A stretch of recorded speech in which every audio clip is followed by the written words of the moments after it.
Good afternoon, everybody. We're back on the perfect time of the week, Wednesday at midday. Actually feels like we're home. It's coming home. It's coming. Wow is coming home. We should have that. This is our sort of spiritual home, isn't it? Really, 12 o'clock on a Wednesday. Yeah, it's the time it should be. It's the time and the place that it really should be. 12 o'clock on a Wednesday. Oh, what's that? Oh, that's me turning up the volume on the new speaker. Sorry. On the new speaker. Let's start with the new speaker. You have a new toy. I do. I was passed this by our friends at Poly, who are the headset and speaker manufacturer, and I hadn't had a chance to use it. And then I recorded a podcast with friend of the show, Jodie Greer, last week and tried it for the first time. And I thought, hi, Jodie. Hi, Jodie. And I thought, I'm going to go headphoneless. So here is my new speaker from Poly that I'm trying out today. So it's very clear, you were saying, and it's the sound from yourself is very clear, and I think it's coming across with me over to you quite clear as well. So it should be here to stay, I think. If you're watching this throughout the day, or if you're watching this on repeat, or you're listening to it on Spotify as it goes through, do give us some feedback. What do you think of Steven's sound? Do you like it? Is it working? Is it clearer than normal? Has it managed to turn his Brummie accent into something audible? Yeah. Hey, it's good, but not that good. Imagine that. Imagine if you could have a speaker that you speak just as you normally do, but it actually completely changes your voice. So de-Brummie me, as it were. Well, I mean, the thing that would be really great is if it could take out all of the little, things, so it makes you sound absolutely perfect. That would be brilliant when, like me. Yeah. Oh, I say and all sorts of things. I don't care about any of that sort of stuff. But imagine that. Or if you're going for like a really posh interview, it just all of a sudden, hello. Mind you, that sounds a bit creepy. Hello. Yeah. But of course, what we don't want, Graham, is we don't want any feedback on the feedback if it such exists. We're hoping for no feed. We're hoping for feedback on no feedback. Feedback on no feedback. That would be good. In years to come, and I'm sure we will see this with technology, I expect we will actually see people getting it right so that you have people talking in one language and it coming out the other end in another language straight away. Yeah. That would be brilliant. Imagine that. And do you know what? That will get rid of that annoying thing that happens sometimes when you work for a company. I can't think of anyone that perhaps works for a company where they're based in another country, like Holland or somewhere like that. But anyway, when you work for if someone does, just say, theoretically, someone works for a company where they're based in another country, and you're on a sales call or something, team meeting call, and everyone's speaking English, and then all of a sudden they go, you'd be able to understand them then. You'd be able to understand it. You'd be able to say, that stupid bloke. You know what? I'm not sure about his figures for this month. For you know. Oh, anyways. I'm sure it always used to, talking about that, it did used to annoy me slightly. I went a few times to Holland, and there were some people that were there that were so great at flipping between languages, but it was a little bit frustrating because we'd go out to the pub for the evening or whatever, and they'd be sitting talking to you, and they'd be talking away in English, and then the person sitting next to them is Dutch, and in mid conversation they just go and say something in a bit of Dutch, and you're like, what's he saying? Yeah. What is it? Especially when they laugh afterwards. Yeah. Yes. It's like, right. Was that about me? Was that about me? Am I the butt of a joke? Paranoia sets in. But imagine with that kind of technology, that wouldn't happen anymore. Everything that someone says would be instantly translated, and you'd be there. Would people bother? Sorry, go on. I was going to say, would people bother to learn languages then? Well, if that happened? Possibly not. But then, I mean, it's interesting when I do go to the Netherlands. my Dutch and German, Belgian, French colleagues all speak pretty damn good English. And actually, it is the English with a small e is the sort of the company language. So a couple of times colleagues have sort of carried on in Dutch or German, and someone's pulled them up and said, not just for my benefit, but just said, well, hang on, back into company language, as it were. Right. Yeah. Well, that makes sense. Do you ever find do you try and speak any Dutch whilst you're out there? Un petit peu, you know. I mean, French.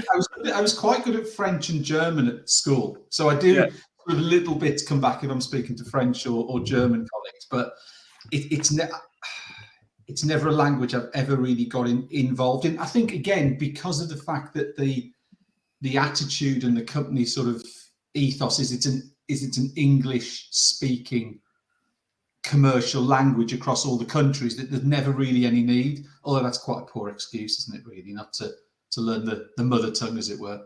It is. I mean, I have to say I'm particularly bad at other languages. I was really good at school up until the age of sort of 11, and I think that's only because I fancied the French teacher then, you know, and then actually the French teacher changed, and I lost interest. But also it's to do with the way things are taught as well, isn't it? Because for a long time, the way that we were learning French was really it was being made interesting. We were, you know, being asked to sort of speak it and put ourselves in situations. And then when I moved to the upper school, we just used to sit there in booths.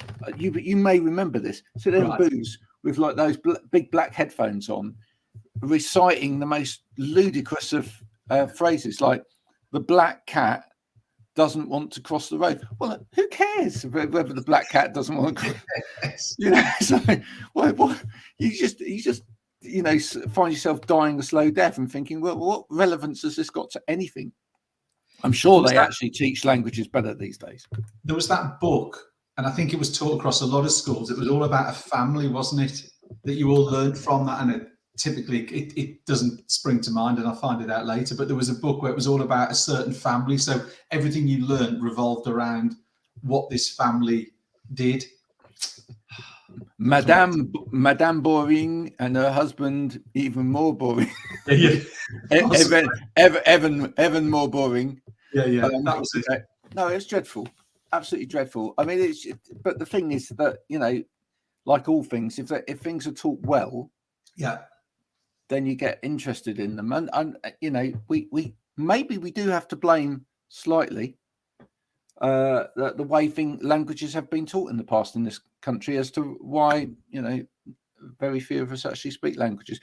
My kids now seem better at languages than my generation. And do you think it's down to choice, Graham? Maybe. I mean, if you look geographically where we are, and you know, obviously France is next door. A huge amount of people sort of holiday in France. I get France. German obviously is the biggest sort of country in Europe. And I know some schools do Spanish, but you don't, you know, other languages that might have interest to people, Portuguese, Italian. I'm almost thinking, is it the fact that we're quite narrow in the range of languages that we offer to people, and therefore maybe if there were something a little bit different, it might draw people in and draw more interest in? It just seems a little bit, it's French or it's German or it's possibly Spanish, and that's your lot. I think that's very, very wise. I also think that you're right. I mean, for example, here we've got a large Portuguese community here. It would make a lot of sense. It would make a lot of sense to learn Portuguese, wouldn't it, in a way? Because then you'd be able to converse with Portuguese friends in the playground as you were growing up, and actually that would help you practice, wouldn't it? So, and then you'd think actually if you then learned Portuguese in a way and you were able to practice it because you've got that community around you, you probably then navigate into other languages that were similar. That makes sense. So maybe it's more about doing different things in different schools, but also I've just thought about it, the other reason that we don't get it right when we're teaching it is that we don't center it around food. Yeah, that does tend to get people interested, doesn't it? Why don't, thinking about it, there's a supermarket that you and I both know about who regularly promotes on a month-by-month basis a different region or a different country of the world's food. Yeah, that's their big offering, isn't it? This week we're doing Portuguese food. Next month we're doing Greek food. Then we're doing, Bulgarian food or whatever. Why don't they sponsor in school the learning of languages? And why don't they bring food into the school? And then, kids start by learning the language of food. Yeah, because I'll tell you what, people learn with their belly. That would certainly change it for me. I want one. If you want one of those, you've got to be able to ask for it in that language. In the native language, yeah, okay. That would get people interested then, wouldn't it? Wouldn't it get people interested? Yeah. Today, children, you're going to run a cafe, and you're going to sell food from the Belgium area, but you've got to do everything in Belgium. So it would be brilliant. And then you get to stuff your face and you'd feel really good about it. There you go. I've solved that one. You have. Tick. Right to whoever the education secretary is, write to them and tell them we've sorted out their issue with people uptaking languages. Well, I think the education secretary is actually on LinkedIn, so I might actually tag him in later. Watch this episode. So if you haven't watched it already, I've actually sorted that. We're going to get better at languages in this country, and that's going to help our GDPR in future as well, because we're obviously going to improve our communications with different parts of Europe, which obviously we've struggled with since Brexit, so that actually our trading will go up, and we'll all make more money, and then you'll have more tax money, which is brilliant. Sorted. It's just kind of sorted all the way around. Hopefully we will get to play the game today. I have made a game. Okay. I've really struggled to get a guest today. Really struggled. Oh yeah, unfortunately, like everybody, I tell you what it is. It's that bank holiday. Yeah. Absolute nightmare. Why do people keep putting bank holidays in the thing? That's another thing I wanted to talk about, is bank holidays. Oh, I'm glad you brought that one up, because that's and bank holidays, and then also from a school's perspective, having local elections in the bank holiday week, the week before SATs, has caused carnage round by us, because we've got, so my youngest son, Monday off for bank holiday, Tuesday off for teacher training, Thursday off for school closed for voting, so only in 2 days this week, ahead of voting. Crazy. 2 days. They just had 2 weeks off for a week. I just have a 2-day week. In for a week, out for a month. It's madness. I mean, there's quite a lot of votes I noticed on LinkedIn about should the extra bank holiday that we're getting this year, should that be continued? Should we have that on a regular basis? What's your opinion? Well, sort of tied into it, I find the bank holiday Monday at the start of May a little bit pointless to a point where you've just had Easter. So to me, the Easter holidays and that May bank holiday are too close together. I would, like they've done, they've added an extra one. If you don't add an extra one, maybe it doesn't make economic sense, and I haven't seen the numbers. I personally would bump the May one at the start to the one at the end and have that double bank holiday in end of May, start of June. So you can, during the school holidays, makes it a 3-day week and a 4-day weekend.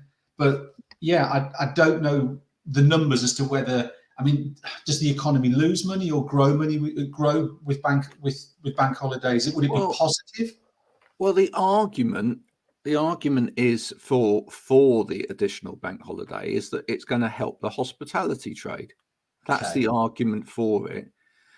So it'll help the hospitality trade by the fact that nobody else is working. But it obviously does mean for those people that work in the hospitality that they've still going to work then. And they're still going to then have to find an additional day off somewhere else for their staff Yeah. It's not just a case of, well, all right, Barry, you're working that bank holiday now, obviously, because everybody else is going to be off and we're going to be rammed here in the restaurant. But oh yeah, holiday for the rest of you. Nah, sorry about that. I mean, those people are going to have to take holiday off, so someone's going to suffer somewhere. I'd be getting the bank holidays nearer better weather. I understand the Easter one. Yes. I understand the Good Friday, Easter Monday. Interestingly, I can't remember which way round it is. I think in the Netherlands, they only get, do they get Good Friday, not Easter Monday? They only have one public holiday. Hey, Chris. But I'd be trying to get the bank holidays nearer the better weather, because you're talking about the hospitality trade. The start of May and the end of May, that can be quite a difference in the weather, can't it? So I would be pushing more bank holidays towards the summertime and moving where possible away from sort of the springtime, I think, because I think that would really add some benefit, wouldn't it, really? And it's difficult because, of course, I understand where the hospitality trade are coming from, but equally in this country, we can have horrific weather in May as well as in August, can't we? So it doesn't necessarily mean that it's going to generate extra business if it's throwing it down. All those outdoor events that people have put on then sort of get washed out, don't they? So I can see both sides of it, but my thought would be more bank holidays in the time of better weather. Absolutely. Yes. Hello, Chris. How are you, sir? What a great post Chris did today in terms of ergonomics, showing off all different kit from all over the place, showing that you can build together a workstation out of the plethora of free stuff that you get sent. Brilliant. Well done, Chris. If Chris is around, we haven't got a guess. I have actually. I've sent Chris the link just in case. Great. He wants to come on and do that. So if he suddenly appears, that Chris Barlow has clicked his link, as it were. So so bank holidays? That you asked me what I thought, Graham. What are your thoughts on it? My thoughts on bank holidays are I just think we're slowly but surely becoming here's the interesting one. I did a poll on it. You'd be surprised to hear that I did a poll on it. Yeah, but I wanted to know who was working on the bank holiday, and the majority of people were working on the bank holiday. Okay. And I think there's kind of a big issue with people's health and well-being. Let's take this back to that element of this, which is that we have all of these extra holidays, but what it seems to me is that people are not able to actually switch off from work. Yeah. And that is a major problem. We just don't, as a society now, even though we've got, we put in the additional holiday here and the additional holiday there, you still get people going, well, you'll get a group of people that go, no, totally, I'm on holiday. It's a holiday.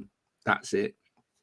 But then you'll get a whole load of people that are like, well, I'm going to do some work, and by some work, they mean I'm going to do 4 or 5 hours work today. I mean, in which case you're working. All right. Yeah. And to me, it leads on to another whole conversation about work-life balance, really. Yeah. And I'm becoming more and more interested in this work-life balance thing, and especially across social media and social media platforms, because I think there's a narrative that's out there that's actually really quite dangerous, which is that, on the one hand, people are saying, it's really important you look after yourselves. It's really important that you look after your mental health. It's really important that you look after yourself physically, etc. But on the other hand, they're talking all the time about the hustle. They're talking all of the time about, you've got to show up. You've got to do this. You've got to do that. And in the same breath that they're saying, look after yourself and all of that, they're actually also saying, be switched on 24 hours a day.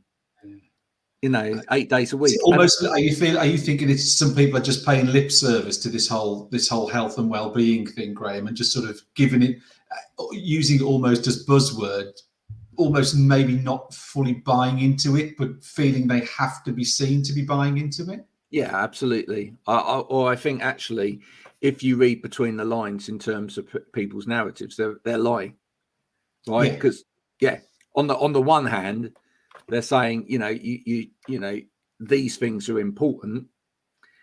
On the other hand, they're saying, no, you've got to be doing this. Yeah, you can't do both. No. Absolutely cannot do both.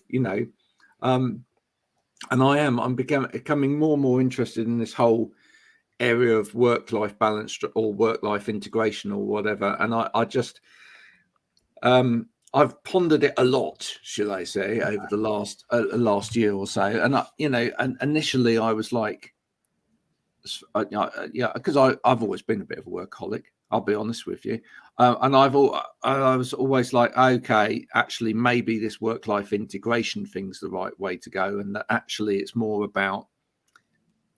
And I saw that on my post the other day. Oh, but if I'm doing things that I like, right, like for work, if work stuff that I like, then it's not work. Okay. Well, yeah, I get you, but there is a reason why it's called work. Yeah. And I've come to the conclusion that actually the bit in the whole equation that's really wrong, and I had this discussion during the week with someone, is it's far too much of the conversation is far too egocentric. Okay. That's the bit that's wrong. And the reason I say that that's where it's wrong is that too much of the conversation is actually around you need to look after yourself first. Right. Now, I might get shot down in flames here for saying this. Okay. Right. but the reason I think it's wrong is when people say you've got to look after yourself first, and therefore, it doesn't matter if you're enjoying what you do at work or whatever, it doesn't matter, because that's not work anymore, and you can integrate it and whatever, is that works. That would have worked for me when I was 20. Yeah. Right. And I was on my own, single, could do what the hell I like, etc., etc. That does not, personally, I do not then see how that then translates to when you have a family. Yeah. And that was the thing I was going to say to you. I'd be intrigued to know, of those people who said that on your poll were going to be working on bank holiday, I wonder how many of those people have kids. Lots. Or a part, because and maybe I see it from my angle, I wouldn't even contemplate with it, and that's my personal role. There's no if UK businesses are not open and the partners and resellers that we work with are not open, there is absolutely no need for me to be working. Therefore, I wouldn't even consider working on a bank holiday. It's unnecessary in my eyes for my role. But even if I did, I'd be querying what would my wife and my kids be saying, going, why are Joe Blogs and whatever, why are they going out doing stuff with their family and we're not, because you're working on a day you would, and I'm not sure I can marry that up. I'd struggle personally to justify that. And on top of that, Graham, not only from family's perspective, but I wonder what organisations, I wonder what HR departments would think about their employees working from a health and well-being angle after everything we've all gone through. I wonder what the health and the HR department would make of their employees working on a bank holiday. Well, I'd like to think the majority wouldn't be very happy about it. Well, I don't know. I'm pretty certain a lot of companies are like, they love this switch on culture, and I think they love the fact that people are working all the hours that God sends and are always on. And I think that is part of the problem. I think to make a difference as a company in terms of culture, you really do need to make sure that you're from the top down, you are singing that song about you need to have time to rest. You need to have time for your family. You need to have time to take care of not just yourself, and this is where I'm getting to it, not just yourself, but those that are supporting you, Yes. Right? Because if you don't support that structure around you, then ultimately you fall down. And that's the problem with the rhetoric. Yeah. That's the problem with the rhetoric, is that rhetoric is, and I've seen a lot of that rhetoric happening recently on social media platforms, where people are saying, actually, first and foremost, you need to, and I understand it, but I think it's wrong. The people are saying, first and foremost, you need to look after you, right? No, and it's not your value and your worth and everything else isn't about your work or about your family. It's about you. But is it? Because I'm just not sure that people's happiness is really contained within just them. Yeah. I think once you're part of a family unit, actually, if they are unhappy, you will be unhappy. Yeah. I just, I don't. Interesting. Yeah. That might spark a debate. Maybe you're watching this now and you're thinking, no, you're totally wrong. By all means, let us know throughout the day. Put your comments in. Tell us why I'm wrong. But I do think there's too much of that.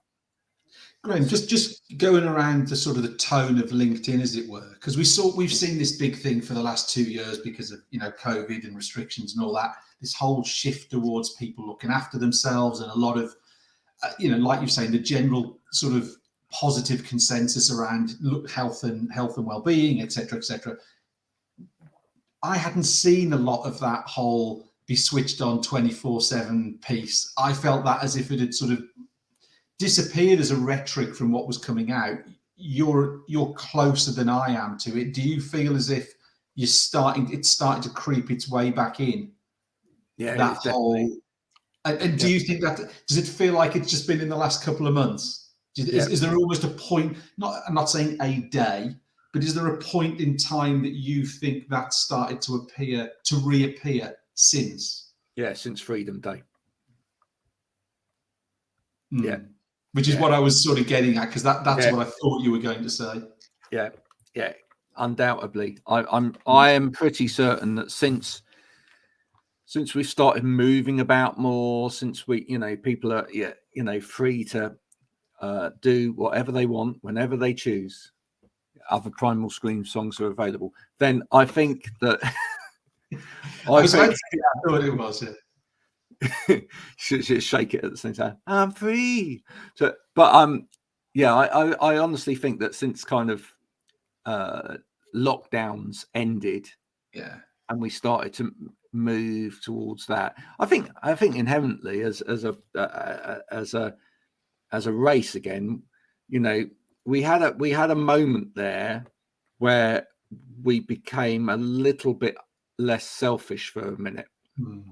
And we started to look at each other as community a bit more. And certainly, you remember when first lockdown happened, etc.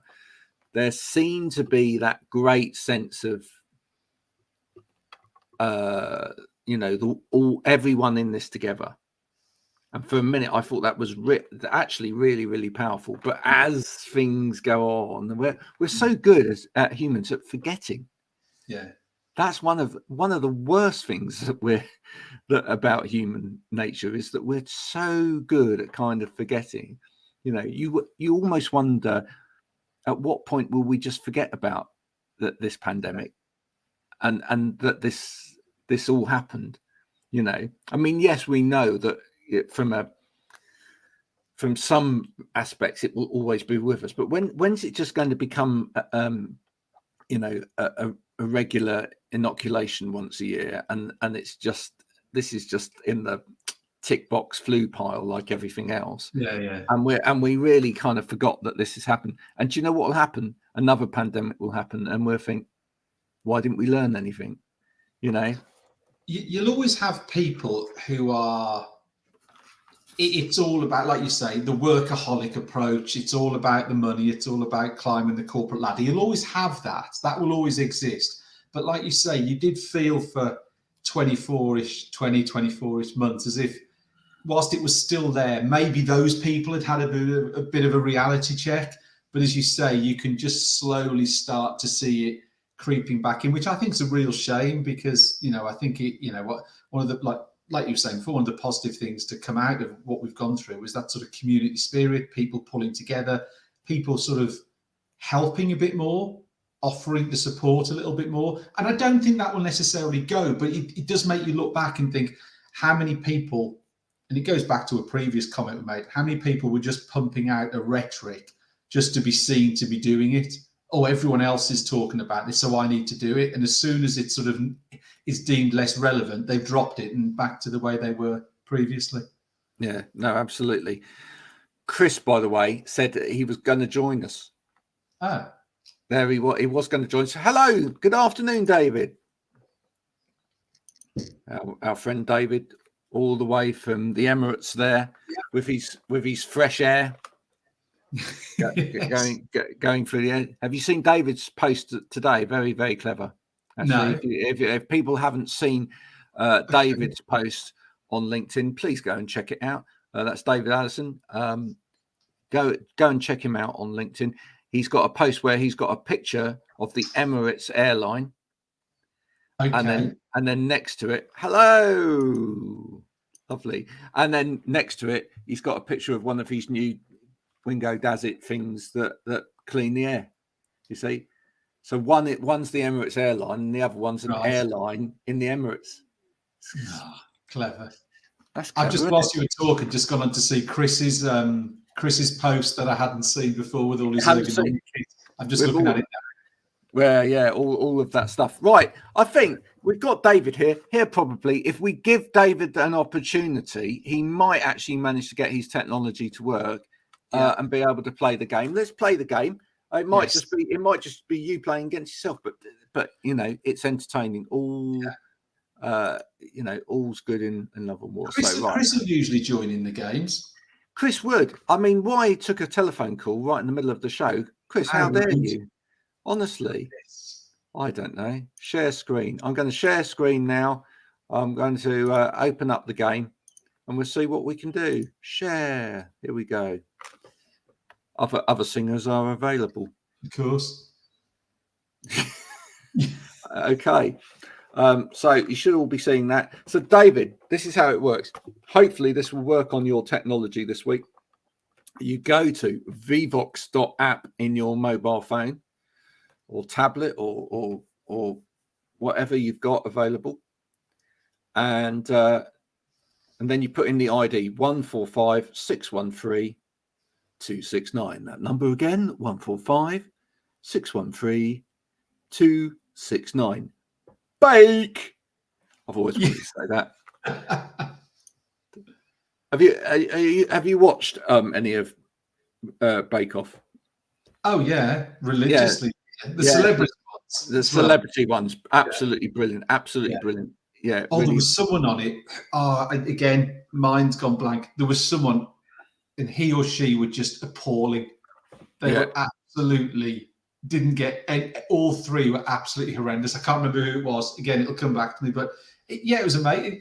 It's a fantastic show, especially with being for Stand Up to Cancer as well. It's got a great. There's a great cause behind the celebrity version, isn't there, as well? Yeah, no, I think it's hilarious. I love the one where Matt had to actually cook himself because someone didn't turn up. So here we go. Let's open today's poll. Hopefully, you can all see this on your screen. According to Lego, how old do you have to be to play with a Lego minifigure? So that's according to Lego. How old do you have to be to play with a Lego minifigure? I think it's you. I'm going to say, as there's only me. As there's only me, I'm going to say I don't think it. 3, I think, was where they could start saying the parts are too small, etc., etc. I'm going to go 5. You're going to go 5, yeah? 5. All right. Hold on, I've got to get back on that screen now. Here we go. Show the results. It's just you playing against yourself at the moment. Oh, no, there's 2 people joined. Right, let's have come on. Let's have the 2 votes. I think David might have got in. Marvellous. Let's wait for the second vote then. Can he still? He can still vote. If he's got in, he should be able to cast his vote. When we do that other thing, which we might talk about in a minute. By the way. Yeah. Well, oh, he's gone. Yeah. When we do that other thing, we'll have to promote this so that we try and get a bigger audience to come and play this another time. Because I'm sure people would love to take part. Yeah. Right. So the correct answer was. Correct answer is actually 6. 6. Okay. I was quite surprised by that. I think that's actually quite old before you can play with a minifigure. But there you go. Yeah. I mean, I suppose before 6, it's judged that you might put it somewhere, in an orifice, which isn't good. On the backer website, which of these topics is covered first on the product support page for the Evoyant 4? Okay, obviously something you should know there, Stephen. Which size fits my hand? Oh, we've got another player again. I'm good. Okay, let's see if they're going to vote. Makes it so much more interesting when you've got 2 people. Come on, just press the buttons.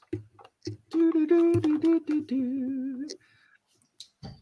Yes, we've got 2 votes. Are you going into the MASH theme tune there? Yeah, I am. Yeah, I thought it was. Yeah. Okay, closing the poll. The actual answer is not passing Windows testing. That's the first. Yeah, apparently that's the first thing people want to look for is not passing Windows testing. Wow. Okay. Yeah, there you go. On the Backer website, how many articles are there on office space design? Is it? Oh, we've got 3 people now. Great. We're going up in numbers as we speak. Is it politically correct to use the term thick? Yep, got that one in there again. Yeah. Is it 12, 25, 24, or 27? Oh, okay. We've got 3 votes. Close the poll. The correct answer is, believe it or not, you have 27 articles there on office space design. Did you know that? Well, obviously not, because I got it wrong. Right. There you go. So if you want to know a bit more about office space design, the Backer website is a good place to start. According to the Backer website, how many pillars are there to hybrid working? Oh, third person. So we've got 3 people playing. So let's see. Waiting for the third person to vote. There must be a bit of a lag, I think. That's what it is. I think there we go. Oh, so 0. Our old friend Jonathan again. 4, 3. Oh, probably. Yeah, probably. Close the poll. Here we go. Let's have a look. The correct answer is actually 3. Someone got that right there. 3 pillars.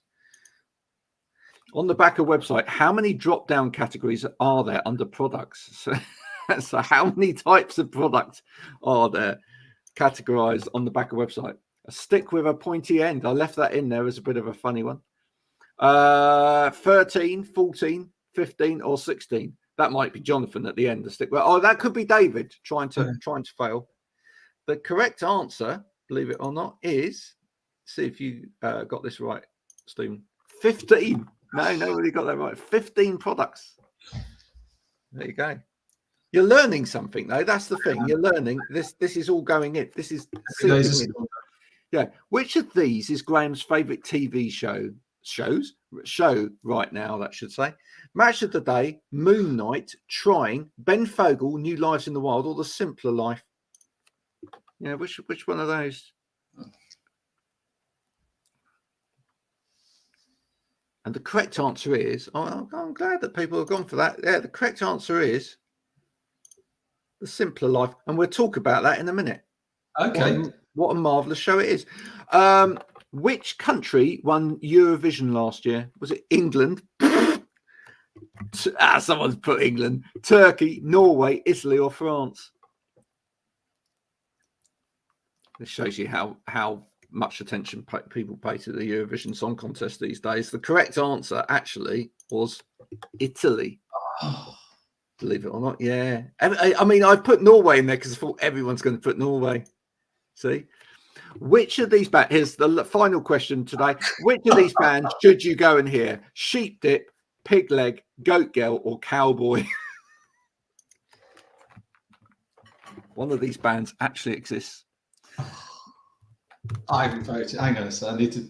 The other names are available, and I have their domain names if you want to. Okay. Yeah. And the correct answer to that one is Goat Girl. Brilliant band, actually. Really, really good band. A couple of albums out. If you haven't heard Goat Girl, go and listen to Goat Girl. Let's see who's won today. Oh, 2 leaders today. 2 people came first.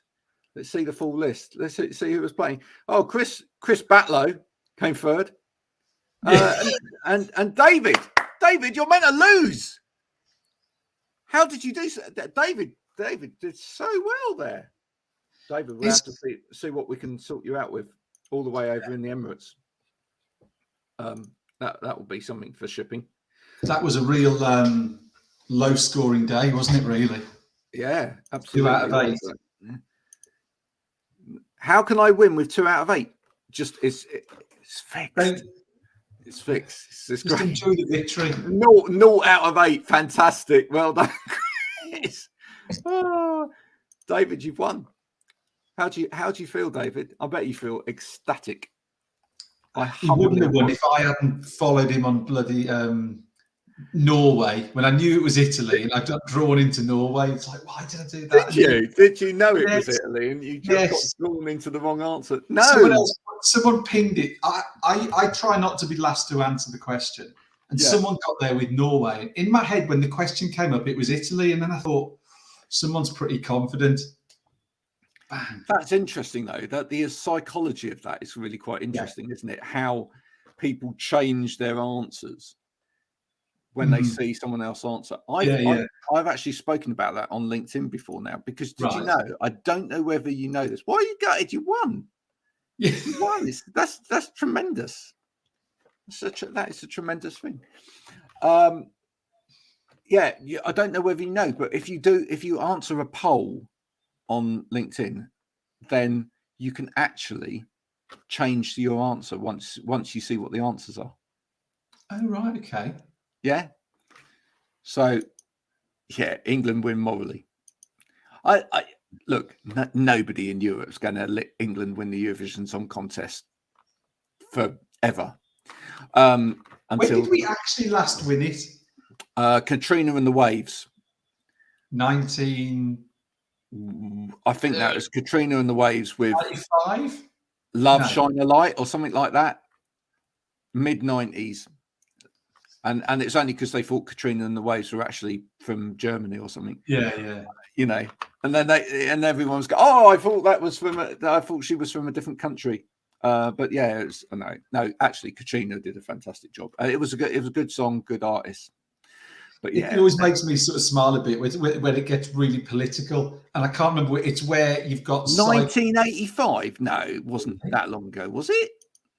Was it really that long ago? We'll have to look that up.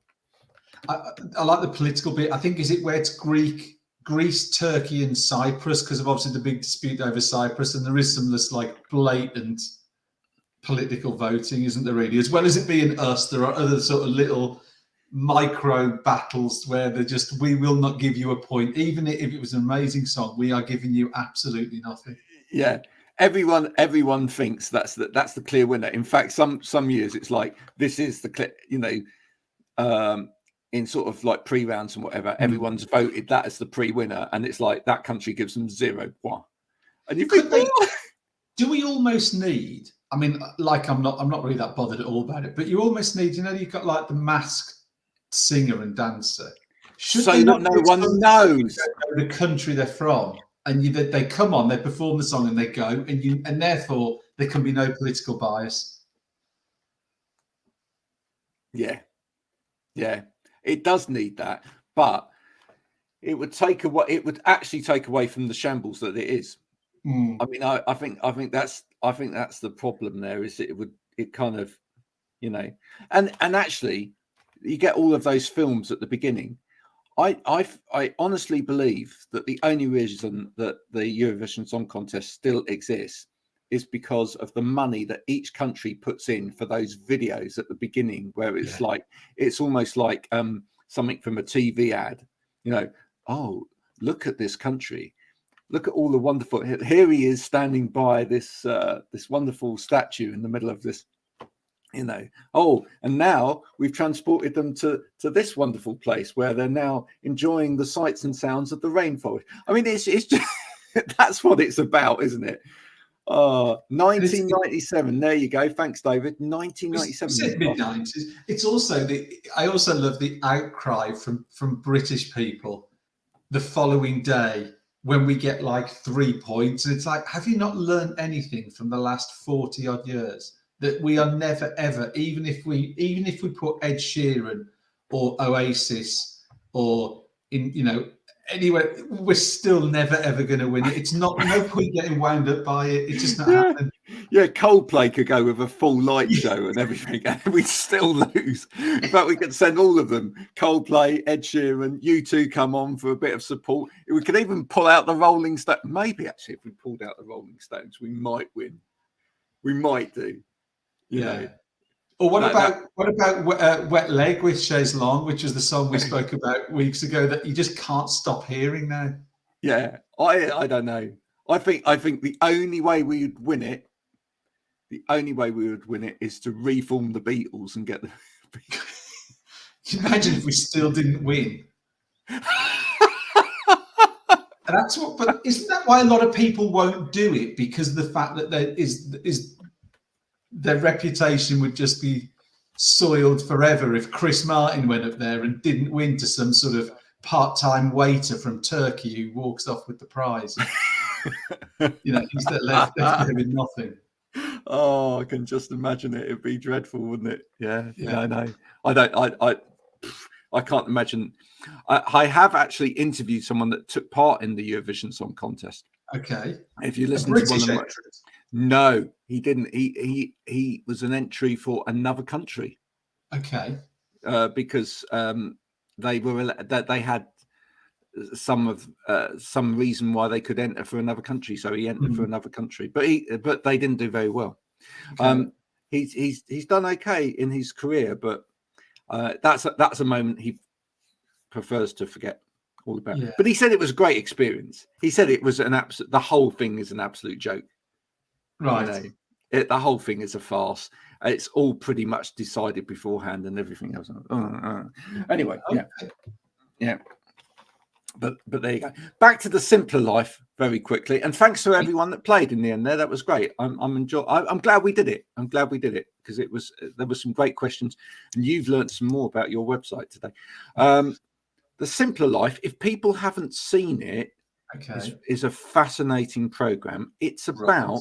Did you ever see a program on one of those other channels that shall remain nameless about the Amish? No, but no. I can imagine what the program was about. Okay, so the simpler life it draws on that. Actually, what it does is it brings a lot of different programs together. Okay. All right. And therefore it's perfect format TV. So it's great reality TV. Do you remember like when Big Brother first started? And that was great, wasn't it? It was interesting because you'd never kind of seen that before. You'd never seen a load of people being put together in a house and then it got boring after a while because because people knew how to play the game and it was much better when no one knew. So this is a social experiment. Right. So if you haven't seen it, it's there. You can download it, series link it, and whatever, and watch the whole thing. But what it does is it takes a group of people cross different parts of the country, from different age groups, etc., different backgrounds, and it takes them all to a retreat where they're all going to work as a community, right? Following the principles of the Amish community, without technology, without access to the outside world or anything like that, for quite a long period, and they've got to grow all of their own crops. They've got to become self-sufficient.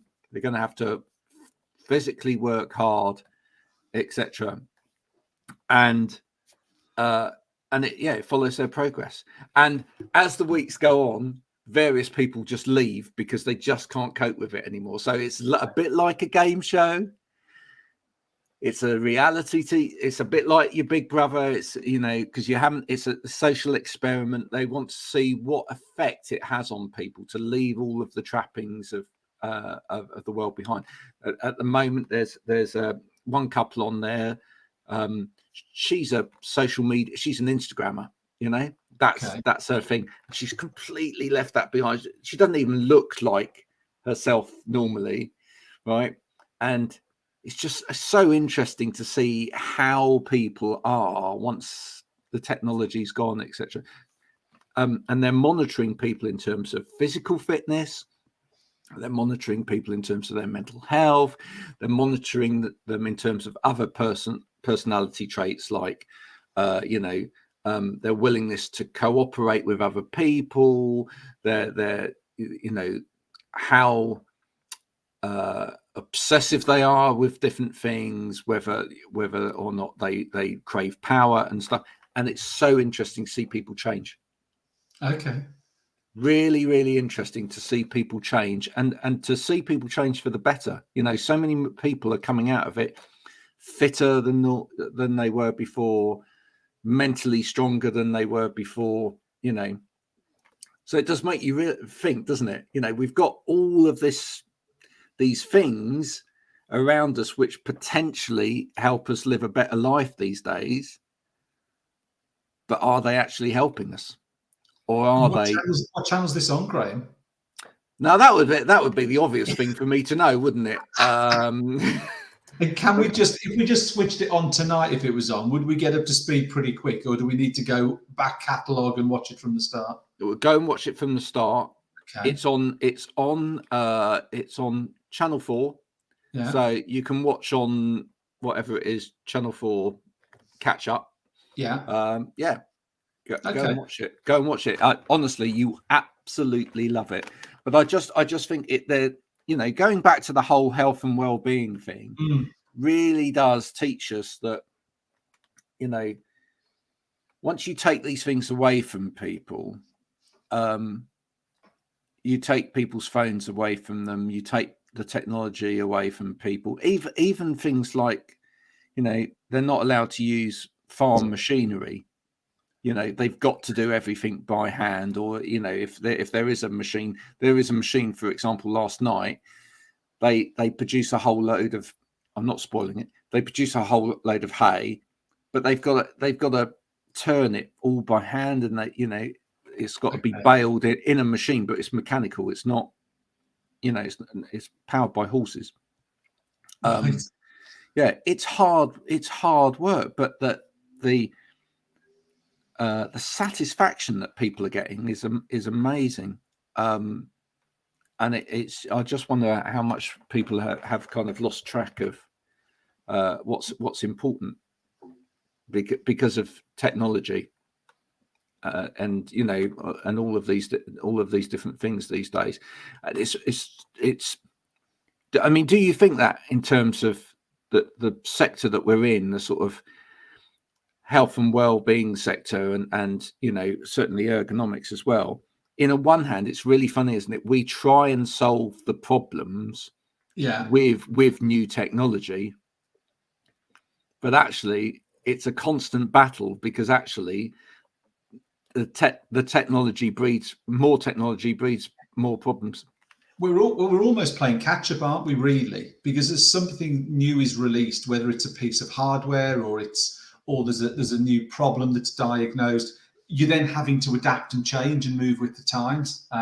It's really interesting. I just noticed Andrew Shepherd had sort of commented a few minutes ago, and obviously Andrew from Flock, and I think it'd be really interesting at some point to ask Andrew to come on, because, you know, I was with him last week in their showroom, and he was talking about all the changes that happen, and you know, you think about it of a chair, as it were, whilst it isn't my field of expertise, think of all the changes that are constantly happening around chairs and all the developments that are happening. So as technology is changing, as people are being diagnosed with other issues, therefore the technology has to change, and that technology could be whether it's to do with a laptop, but it could be the technology in terms of the chair in which someone sits to perform their task. So I think constantly playing catch up.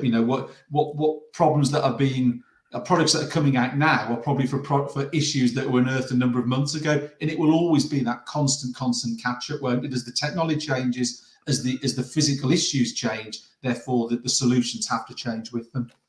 And actually, seating is a really good example of that, because actually, the thing is that the seating technology is having to get better and better and better to deal with the additional issues that people are facing. But actually, the root of the problem is we've forgotten how to use our bodies. Yeah. The fact of the matter is that everybody, me included, sits too long. We're not, I mean, that's what's fascinating about this program. Suddenly, people that have had bad backs for years or whatever don't have bad backs anymore because they're not sat.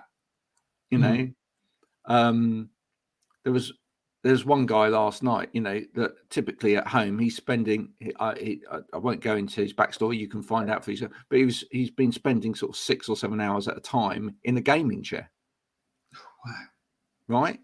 It sounds horrendous, but I bet there's thousands of people, well, hundreds of thousands of people, all over the world doing exactly the same thing, right? Yeah. And then suddenly he's had to get out and work. And his health is improving, so how much of the solution can be a chair or whatever, or how much of this is where it's really fundamental for businesses to start to going back to that switched on all of the time culture thing. This is where it's really important that businesses actually start to go, do you know what, that's unhealthy. Yeah. That is really, really unhealthy. I do not want you as an employee of the company to be seen to be doing that all of the time. It's really important. I want you to go for a walk during the day. I want you to spend some time with your kids. I want you to get active, because otherwise you're ultimately reducing the amount of time that you'll be able to work for me, because you're at some point, you might be 20 now, but if I invest 10 years in you and all you do is sit there for 10 years, in 10 years time you're going to start having time off, and then it's not paying me dividends, is it? And all I need you to do is, you can't sit well if the chair is poorly designed. I agree, but I also think that you can sit better if you have good posture from having better muscle. And if you're not active and you're not producing any muscle or core muscle or whatever, then you're going to slouch or whatever anyway. And I just think, however good the chair is, you need to move as well. I think that's the same for all ergonomic devices. Ergonomic devices are great, and whilst you're in a more static position, they can help you be more dynamic in your movement. They can help you sit in better postures, but it doesn't compensate for getting out and moving.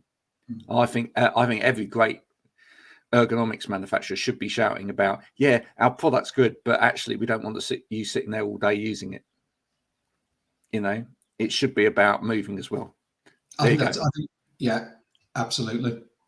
Boom, movement is there it is, in 4 words. I think we need to get Andrew on, Graham, because I think it's one we've sort of touched, we've sort of gone around the edges, haven't we, on this show, and sort of got into it and then backed off. But I think it'd be really good to have a session in the next few weeks, get Andrew on and just really get into the whole seating and chair piece, because it's, Andrew and I have discussed this numerous times, there's a combination of things that need to happen to get people working healthily and productively. Movement, like you say. Absolutely. Good chair, good accessories. There's actually not one thing that actually addresses it. You need to get 3 or 4 key factors or solutions working together to produce something like that. Yeah, good diet.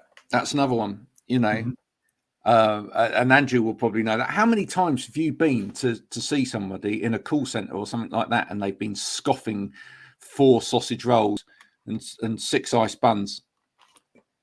You know, I've seen it. I've seen it literally. You know, they have more stock than Greg's. Yeah. On their desk, and they're just making their way through it. You know, and well, that's not gonna be healthy. People need to be caring about what's going in their employees' bodies. They need to be thinking about the fitness. Now you're running. Let's finish on this today. You've running.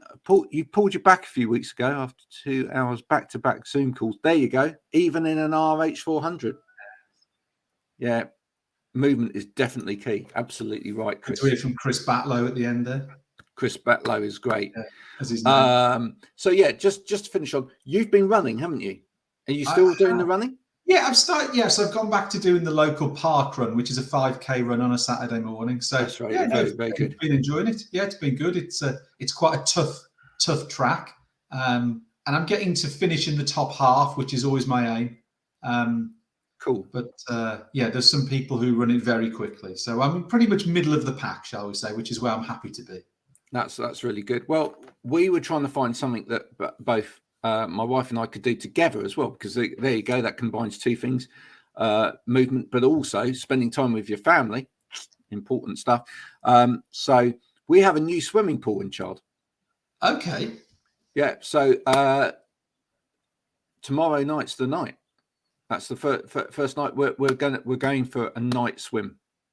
Okay. There we go. So that's our new commitment. We're going to try it out tomorrow.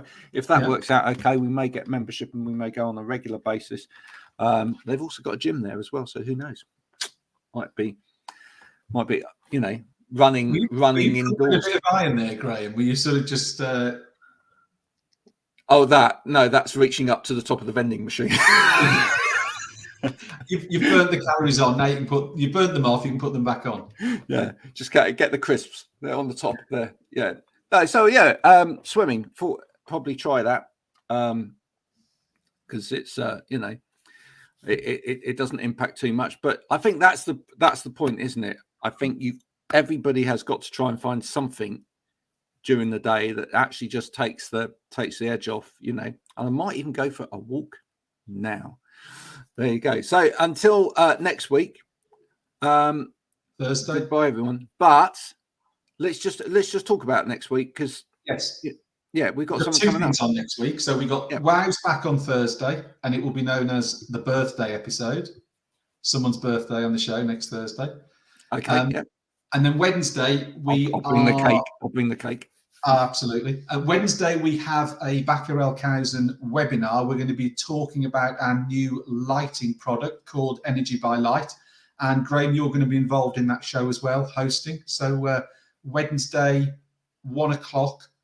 We'll get the link to register put in the comments for this. But that'd be really good if everyone can join us to find out about the new product. So Wednesday and Thursday next week for us, Graham.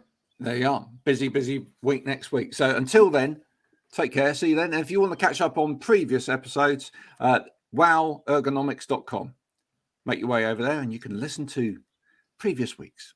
Until then, bye for now.